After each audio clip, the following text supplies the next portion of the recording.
حضرت عائشہ حضرت حکیم بن حزام سے مروی ہے حضور کا رنگ گورا، نظر آیا جی؟ حضور کا رنگ گورا، سیاہ اور کشادہ آنکھیں، سرخ ڈوروں والی لمبی پلکیں، یہ آقا علیہ السلام کا حلیہ۔ اچھا لوگ پڑھ پڑھ کے سناتے ہیں جی میں نے پڑھ دیا تو حق ہو گیا، میں نے پڑھا ہی نہیں، آپ کے ہاتھ میں کتاب دے دیا، بھی آپ بھی پڑھو، اسے پڑھو، آپ کو پتہ چلے کہ آقا علیہ السلام کا حلیہ کیسا۔ روشن چہرہ، باریک ابرو، یہ آقا علیہ السلام کی جو پلکیں تھیں باریک، اونچی بینی، ناک مبارک تھوڑی سی بلند تھی جیسے بڑی خوبصورت ہوتی ہے، چوڑے دانت،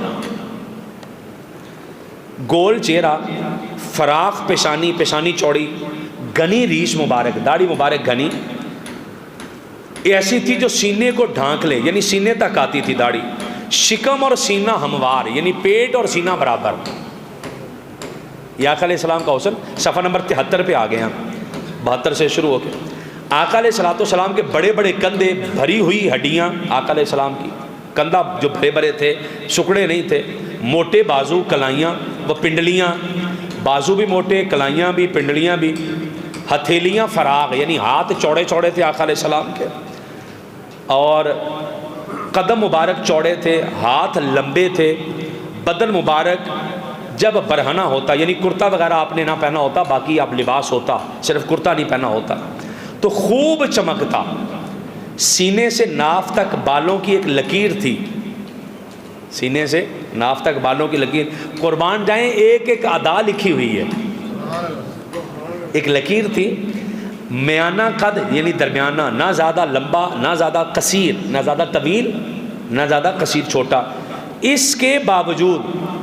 جو سب سے زیادہ لمبا شخص ہوتا اگر آپ کے برابر کھڑا ہوتا تو آپ کا قد اسے بلند نظر آتا تھا۔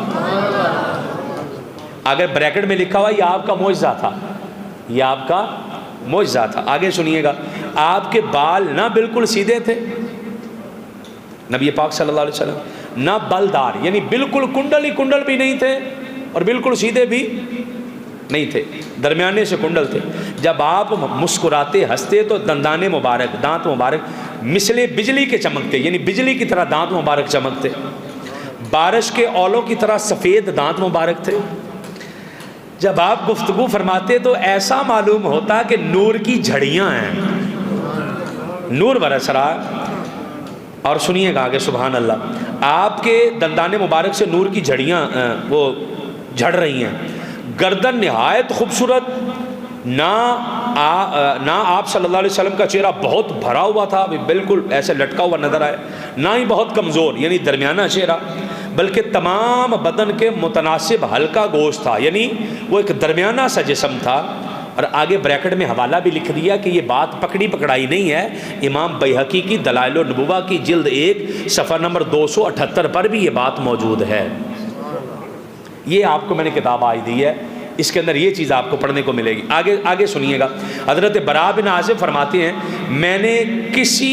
بالوں والے کو اس کے بال کندھوں تک لٹکتے ہوں، سرخ لباس میں حضور سے زیادہ خوبصورت نہیں دیکھا۔ اس حدیث کا مطلب کیا ہے کہ کہتے ہیں میں نے بڑے بڑے بندے دیکھے جن کے بال بھی لمبے تھے، سرخ کپڑے بھی پہن لیتے تھے، مگر جب آقا سرخ کپڑے پہنتے، زلفیں لمبی ہوتی، کندھوں کے درمیان ہوتی، تو اللہ کی عزت کی قسم ہے جیسے حضور حسین تھے ایسا حسین آج تک ہم نے دیکھا ہی نہیں ہے۔ یہ اس کتاب میں سے یہ میں پڑھ کے سنا رہا ہوں آپ کو۔ آگے سنیے گا، حضرت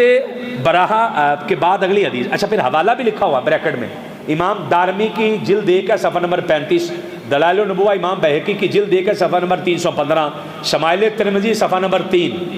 یعنی حوالہ بھی لکھا ہوا ہے، آپ نے جو بات پڑھی ہے اس کا ایک ایک حوالہ بھی لکھا ہوا صاحب۔ اور آگے سنیے گا،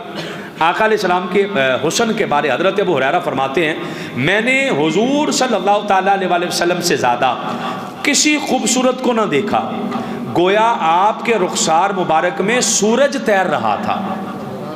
آپ کے رخسار میں سورج تیر رہا تھا، جب آپ مسکراتے تو دیواروں پر اس کی چمک پڑتی تھی۔ حضرت جابر بن سامورہ سے اگلی حدیث سے کسی نے کہا کہ آپ کا چہرہ تلوار کی طرح چمکتا تھا، آپ نے کہا نہیں بلکہ چاند اور سورج کی طرح چمکتا تھا، اور آپ کا چہرہ بالکل گول تھا۔ یہ آقا علیہ السلام کے حسن کی بات ہے۔ اچھا جی، حضرت جابر بن سامورہ، کسی نے کہا ان کے بعد حضرت ام معبد والی جو ہم نے حدیث پڑھی تھی اس کی ایک لائن لکھی ہوئی ہے، حضرت ام معبد نے آقا علیہ السلام کی تعریف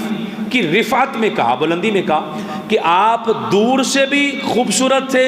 اور قریب سے نہایت شیریں اور حسین معلوم ہوتے تھے۔ آقا علیہ السلام کے حسن کے بارے اس میں یہ لکھا ہوا۔ حضرت علی المرتضیٰ نے حضور کی تعریف میں یہ آخری الفاظ بیان فرمائے کہ جو شخص اچانک آپ کو دیکھتا وہ خوف زدہ ہو جاتا، حسن اتنا تھا، نور اتنا نکلتا چہرے سے، اور جو آپ سے ملاقات کرتا وہ حضور سے محبت کرنے لگ جاتا تھا، حضور سے محبت کرتا تھا۔ اور ہر وہ شخص جو حضور کی تعریف میں رطب اللسان ہے، یعنی آقا کی تعریف میں اپنی زبان تر کرتا ہے، وہ یہی کہتا تھا کہ میں نے ان سے پہلے یا ان کے بعد کسی کو حضور کی مثل نہیں دیکھا، حضور کی مماثل میں نے نہیں دیکھا۔